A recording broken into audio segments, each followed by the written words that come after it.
Bayangkan negara dengan populasi cuma 370.000 orang, dinginnya sampai pohon aja nggak bisa tumbuh. Tapi mereka berhasil bikin perusahaan raksasa Amerika gigit jari. Islandia, negara yang dulunya cuma bisa menggembala kambing, sekarang jadi ancaman serius buat industri aluminium Amerika Serikat. Dan semuanya dimulai dari eksperimen konyol menanam pisang di tengah es. Plot twistnya, kegagalan pisang itulah yang membawa mereka ke kekayaan triliunan rupiah. Bagian 1 dari kemiskinan ke revolusi energi. Selama ratusan tahun Islandia adalah definisi ujung dunia yang terlupakan. Rakyatnya hidup dari memancing dan menggembala, lebih dekat ke kelaparan daripada kemakmuran, tapi mereka punya satu hal yang tidak terlihat. Panas dari perut bumi. Tahun 1900-an, seorang petani biasa membuat terobosan sederhana, mengalirkan air panas dari tanah ke rumahnya pakai pipa. Rumah pertama di Islandia yang dipanaskan bumi itu sendiri. Yang crazy adalah, sebelum ini mereka memanaskan rumah pakai kotoran hewan kering. Bukan pilihan guys, tapi keharusan. Minyak dan kayu terlalu mahal. Fast forward ke 1970-an, pemerintah meluncurkan proyek besar pemanasan geothermal.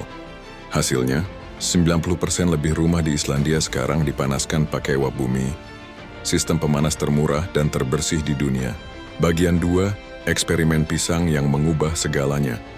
Tapi sebelum jadi powerhouse energi, Islandia sempat coba sesuatu yang kedengarannya gila. Tahun 1950-an, mereka membangun rumah kaca raksasa untuk menanam pisang, pakai panas bumi untuk menghangatkan tanah, lampu buatan buat meniru cahaya tropis. Tujuannya ambisius banget. Jadi satu-satunya produsen pisang di Eropa Utara. 5 tahun dijalankan, hasilnya mengecewakan brutal. Pisang di Islandia tumbuh 10 kali lebih lambat dari Ekuador. Biaya produksi melambung gila-gilaan. Ketika pisang impor dari Amerika Latin masuk dengan harga yang enggak bisa ditandingi, eksperimen dihentikan. Di atas kertas gagal total. Tapi inilah plot twistnya. Dari kegagalan pisang itulah mereka sadar satu hal penting.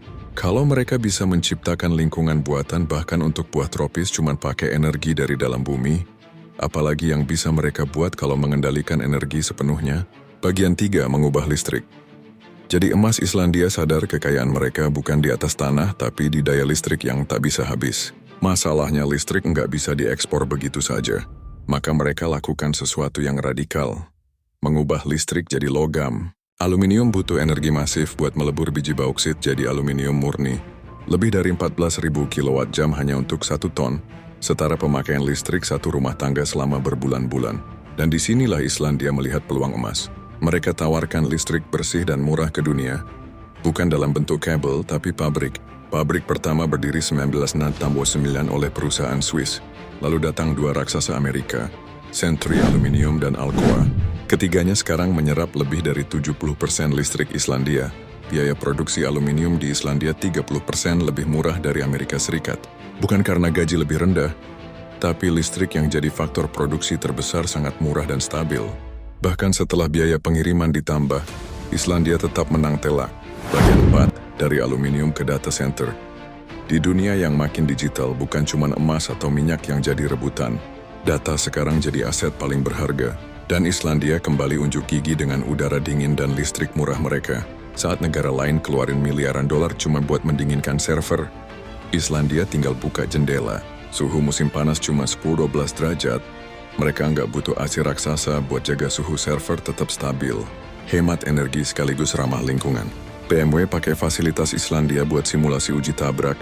Startup AI dan blockchain pindahkan server dari Inggris dan Jerman ke utara yang beku ini. Biaya operasional 80% lebih murah dibanding Inggris. Dengan jejak karbon nyaris nol. Sekarang ada 3 pusat data besar aktif di Islandia dengan kapasitas 200 megawatt. Mereka sumbang 5% total PDB negara dan terus bertambah. Di Texas, data center bisa konsumsi air pendingin jutaan liter per hari. Tapi Islandia pakai udara dingin gratis buat menambang data. Kesimpulan Islandia membuktikan negara kecil bisa main di liga besar asal tahu cara main kartunya. Mereka nggak bisa ekspor listrik lewat kabel, tapi bisa undang industri paling haus energi datang ke tanah mereka. Nggak bisa nanam pisang efisien, tapi bisa hasilkan aluminium lebih murah dari siapapun. Enggak punya tenaga kerja murah, tapi bisa bikin Google dan BMW betah sewa server di negeri salju. Yang bikin saya penasaran, kalau Indonesia dengan kekayaan alam melimpah bisa belajar apa dari Islandia?